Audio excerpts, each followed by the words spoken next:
As we commemorate the birth of Jesus Christ 2 millennia ago, we offer our testimony of the reality of his matchless life and the infinite virtue of his great atoning sacrifices.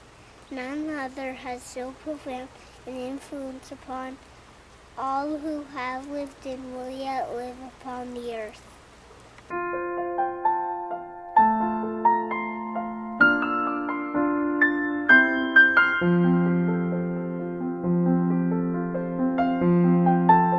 He is the great Jehovah of the Old Testament, the Messiah of the New.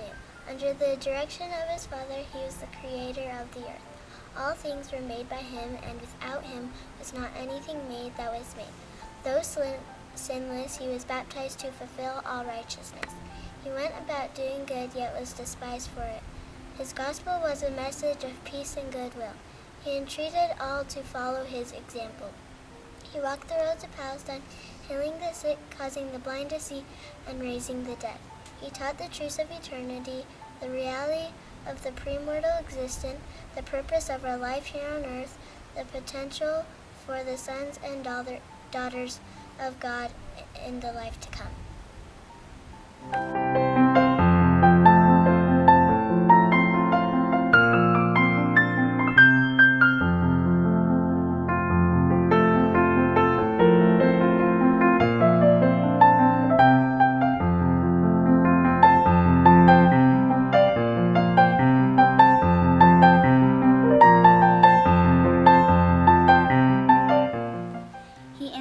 The sacrament as a reminder of his great atoning sacrifice.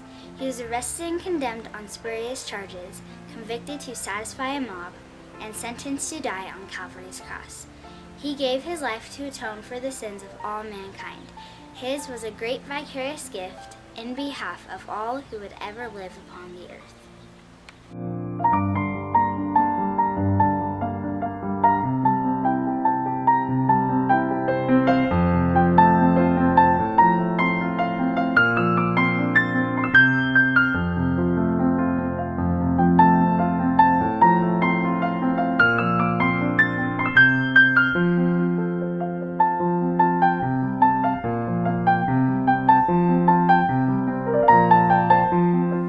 Solemnly testify that his life, which is central to all human history, neither began in Bethlehem nor concluded on Calvary.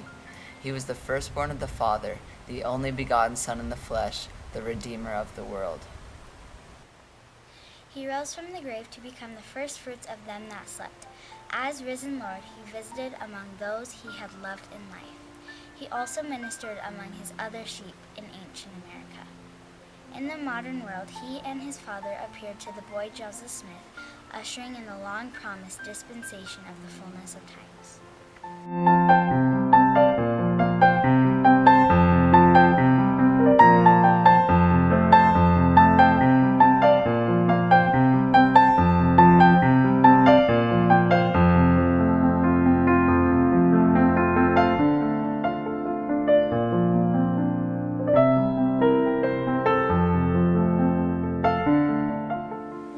Of the living Christ, the prophet Joseph Smith wrote, "His eyes were as a flame of fire. The hair of his head was white like the pure snow.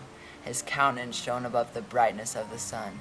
His voice was as the sound of the rushing of great waters, even the voice of Jehovah, saying, I am the first and the last. I am he who liveth. I am he who is slain. I am your advocate with the Father." Of him the prophet also declared, "And now, after the many testimonies which have been given of him, this is a testimony, last of all, which we give of him, that he lives. For we saw him even on the right hand of God, and we heard the voice bearing record that he's the only begotten of the Father. That by him and through him and of him the worlds are and were created, and the inhabitants thereof are begotten sons and daughters unto God."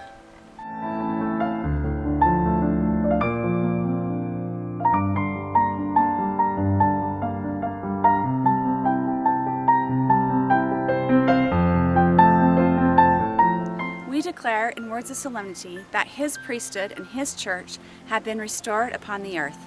built upon the foundation of apostles and prophets, Jesus Christ himself being the chief cornerstone.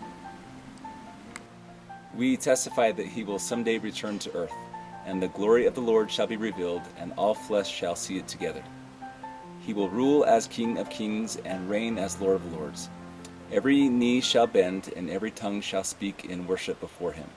Each of us will stand to be judged of him according to our works and the desires of our hearts.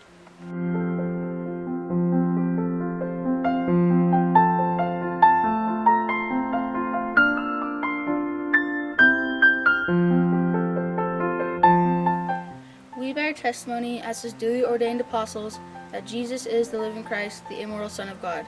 He is the great King Emmanuel, who stands today on the right hand of his Father. He is the light, the life, and the hope of the world. His way is a path that leads to happiness in this life and eternal life in the world to come.